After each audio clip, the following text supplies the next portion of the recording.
Nanti dia berakar seperti ini lur. Berakar.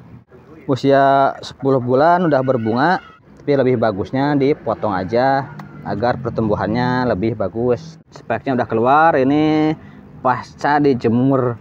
Kalau anggrek. Assalamualaikum warahmatullahi wabarakatuh. Selamat berjumpa kembali di Kebun Tetangga Channel. Kali ini saya mau berbagi cara bagaimana merawat anggrek dendrobium. Di video ini kita khususkan untuk anggrek dendrobium, karena pada dasarnya merawat semua anggrek itu hampir sama untuk yang tipe epipit, tapi ada beberapa yang lebih spesifik, terutama untuk jenis dendrobium, jenis anggrek bulan, dan genus-genus yang lain itu ada yang lebih spesifik dalam perawatannya. Dalam merawat anggrek dendrobium, hal yang paling utama yang harus diutamakan itu adalah agroklimat, yaitu di kelembaban, suhu, dan sirkulasi udara harus tepat untuk jenis anggrek ini. Untuk anggrek dendrobium, dia penempatannya di 85 sampai full rain itu bisa, tapi bagusnya di 75 sampai 85% cahaya matahari. Dan kebutuhan angin itu mutlak, kalau untuk dendrobium itu harus kena angin atau sirkulasi udara yang lebih bagus. Makanya kalau misalkan di rumahan, diusahakan pakai begini aja, digantung biar lebih bagus sirkulasi udaranya. Kalau gak memungkinkan digantung, bisa juga di rak, tapi jangan sampai seperti ini ya, tanamnya di meja tanpa rongga udara di bawah, itu kurang bagus. Kalau misalkan di nursery itu kan biasanya pakai blower, jadi ditanam pakai soft pot pun dia lebih aman, bisa tetap subur. Tapi kalau di skala rumahan lebih bagusnya seperti ini. Boleh pakai ini pot yang seperti ini, pot gerabah, tapi tetap di bawahnya harus pakai rak dengan ada sirkulasi udara di bawah. Boleh pakai ini juga seperti ini, bisa. Ini keranjang dia bolong-bolong, jadi memungkinkan udara itu tetap masuk ke dalam perakaran anggrek. Untuk dendrobium itu lebih bagus atau lebih cepat pertumbuhannya di dataran rendah, tapi di dataran tinggi pun ini bisa ditanam dan cukup mudah perawatannya. Termasuk yang ini dendrobium hibiki, ini bisa di dataran tinggi, bisa juga di dataran rendah. Tapi kalau biasanya kebanyakan dendrobium itu bisa di dataran rendah, lebih bagusnya ya, lebih bagus ditanam di dataran rendah. Itu yang pertama. Yang kedua, cara perbanyakan dendrobium cukup mudah. Salah satunya dengan split batang bisa, atau pecah rumpun, dan juga split anakan dari keiki juga bisa, dari seedling dari botolan bisa, juga dari batang yang tua, semai batang tua. Misalnya seperti ini, keiki itu anakan yang tumbuh dari batang. Nah, yang seperti ini bisa dipotong, digunting, atau dicopotin seperti ini aja bisa. Nanti ditanam di tempat yang baru. Ini untuk perbanyakan dari keiki.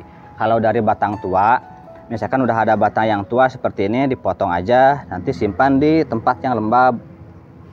Nah, seperti ini. Ini pakai sabut kelapa yang sudah halus ya, sabut kelapa halus. Nanti dia berakar seperti ini lur. Berakar. Udah berakar gini, kalau tunggu dulu agak panjang lagi, baru dipindahkan ke tempat yang baru. Untuk semua dendrobium bisa seperti ini, termasuk nobil juga bisa. Ini juga sama tuh. Kalau yang cara seperti ini harus benar-benar lembab, tapi jangan basah, karena kalau basah dia gampang busuk, apalagi pas yang ininya nih, pas keluar dia seperti ini, baru keluar dia gampang banget busuknya. Jadi harus lembab, tapi sirkulasi udara tetap terjaga. Sedangkan untuk perawatan pada fase seperti ini kondisinya dewasa, dia memerlukan pupuk yang berimbang. Boleh 10-10-10 pupuk NPK ya, pupuk PNPK yang berimbang pada fase seperti ini. Kalau pada fase seedling, dia membutuhkan pupuk dengan kandungan nitrogen yang lebih banyak dari kalium dan fosfat. Kalau pada fase pembungaan atau menjelang berbunga seperti ini, dia membutuhkan nitrogen yang lebih sedikit. Kalau misalkan ada nitrogennya terlalu banyak, biasanya speknya nggak berkembang, dia berkembang ke anakan lagi. Untuk perawatan selanjutnya, di penyiraman itu penting. Kalau untuk anggrek dendrobium, penyiraman disesuaikan dengan kondisi media tanam. Jika media tanam masih basah seperti ini, tidak perlu disiram, jangan disiram. Kalau yang ini kan full rain, jadi saya jarang-jarang nyiramnya. Apalagi yang ini pulsan full rain, ini tuh pulsan full rain.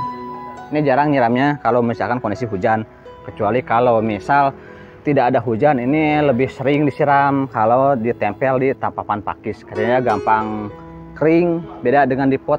Kalau di pot ini bisa bertahan seminggu 2 kali, cukup seminggu 2 kali penyiraman untuk yang di pot seperti ini dengan media tanam koko chip atau sabut kelapa. Tapi kalau yang ditempel seperti itu harus sering, harus setiap hari kalau tidak ada hujan, karena akarnya bisa kekeringan, nantinya stagnan kalau gak disiram. Kalau media tanam arang harus setiap hari ya. Media tanam arang itu lebih poros, dia lebih cepat larut airnya, lebih cepat kering, jadi harus setiap hari. Kalau yang seperti ini seminggu 2 kali aja cukup dia, tapi intinya tergantung kondisi media tanam. Media tanam kering baru disiram.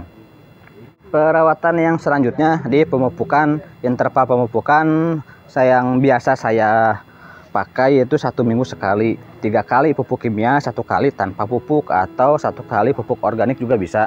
Karena kalau terlalu banyak pupuk kimia itu ada endapan kimia atau terlalu banyak endapan kimia di dalam media tanam, dan itu kurang bagus untuk pertumbuhan anggrek.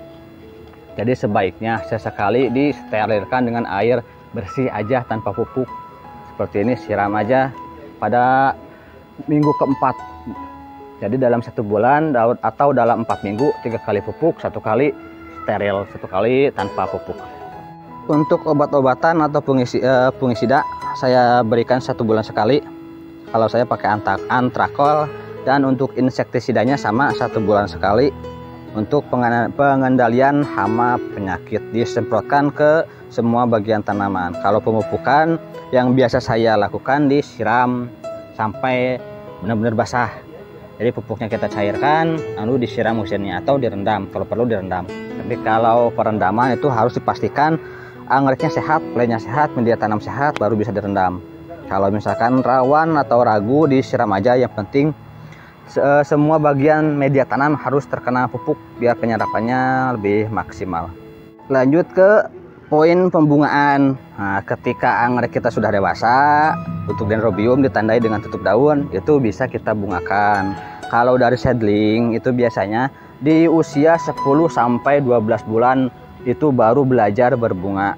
Sebaiknya jangan dulu dibungakan atau dibuang dulu bunganya kalau pada usia tersebut, karena bunganya akan tumbuh tidak maksimal kalau kita paksa berbunga. Kalau bunga seperti ini kan yang pertama, ini batang pertama, ini batang kedua, udah pasti bagus nanti hasilnya. Nah kalau misal bunga seperti yang ini kan bunga pertama, ini di usia baru 10 bulan lur, 10 bulan dari seedling, usia 10 bulan udah berbunga. Kalau misalkan dibiarkan seperti ini bunganya, playnya juga kurang bagus, kurang gemuk. Bunga sih berbunga, cuman memang playnya kurang bagus, kurang gede, masih gede gini. Jadi untuk yang seperti ini kita buang aja, biar dia pertumbuhannya ke arah vegetatif, nanti anakannya bisa lebih bagus. Kalaupun dibiarkan nggak apa-apa sih, tapi lebih bagusnya dipotong aja agar pertumbuhannya lebih bagus. Nantinya anakannya biar lebih cepat lur, anakannya lebih cepat, dia pertumbuhannya lebih bagus karena energinya fokus anakan, gak terbagi-bagi. Kalau misalkan ada bunga, ketika anakan tumbuh, anakannya kurang gede karena energinya terbagi dengan bunga juga, energi untuk pembungaan juga energi untuk anakan. Kalau nggak ada bunga, energinya fokus ke anakan, misalnya seperti ini. Nah ini lur, ini bunga kalau udah dipotong, ini anakannya cepat gede. Yang ini batang awalnya sebesar ini, anakannya ini hampir nyalip, ini masih aktif daunnya, jadi udah dipastikan ini lebih besar dari induknya. Lanjut ke pembungaan lagi.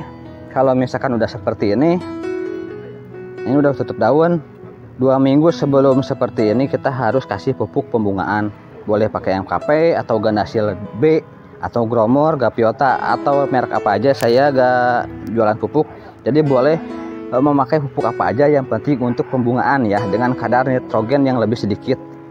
Nanti semenjelang tutup daun, ketika daun yang atasnya ini masih muda, segera kasih pupuk biar langsung jos, langsung jadi bunga. Ketika ini udah tutup daun, daunnya udah tua, ini langsung keluar bunga. Seperti yang ini juga. Ini kan awalnya masih kecil, masih muda, yang ini nih masih hijau muda. Saya langsung beri pupuk. Ketika dia udah tua, yang daun paling atas ini bunga langsung muncul. Jadi dia agak terhambat karena pertumbuhannya, setelah dia berhenti pertumbuhan daun langsung ke pertumbuhan bunga, lanjut ke pertumbuhan bunga. Jika terlambat atau telat ngasih pupuk bunga, Kalau plannya kurang bagus dia gak bakalan mau berbunga. Seperti ini contohnya. Ini udah berbunga. Ini bunga pertama, dia tumbuh anakan, telat ngasih pupuk, dia gak mau berbunga. Ini udah tua ya tuh, udah bantat ya, gak bakalan berbunga untuk saat ini. Ini udah ada bakal speknya cuman gak berkembang, dia malah tumbuh anakan. Kalau kasusnya seperti ini, jangan diberi pupuk bunga, dikasih aja pupuk pertumbuhan. Kalau saya ya, saya mengejar anakan ini biar besar dulu. Kalau anakan ini besar, nanti bisa berbunga berbarengan. Nanti tunggu tutup daun, yang ini dewasa kita rangsang pembungaan biar berbarengan. Yang ini berbunga, yang ini berbunga, jadinya bakal rimbun.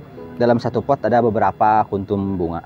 Untuk anggrek Dendrobium spesies juga kurang lebih sama, cuman spesies dia biasanya lebih bandel, lebih tahan banting, tahan cuaca dan segala macam dah. Kalau di habitatnya ya, misal ini Dendrobium dataran rendah, Dendrobium stuarti. Ini bandel, gampang banget, mudah tumbuh, tidak mudah layu, tapi pembungaannya susah. Dia harus cuaca ekstrim baru mau berbunga. Ini juga Niskundum, ini Dendrobium spesies juga dataran rendah. Ini kalau kondisi normal kita menyiramnya seperti biasa dan perawatan seperti biasa di bawah naungan, ini susah banget berbunganya lur, asli. Kalau misalkan pertumbuhannya gampang nih, gampang hidup, makanya nih harus dijemur. Saya jemur yang ini nih. Ini saya jemur, makanya daunnya seperti ini, kuning-kuning. Dia tumbuh spike.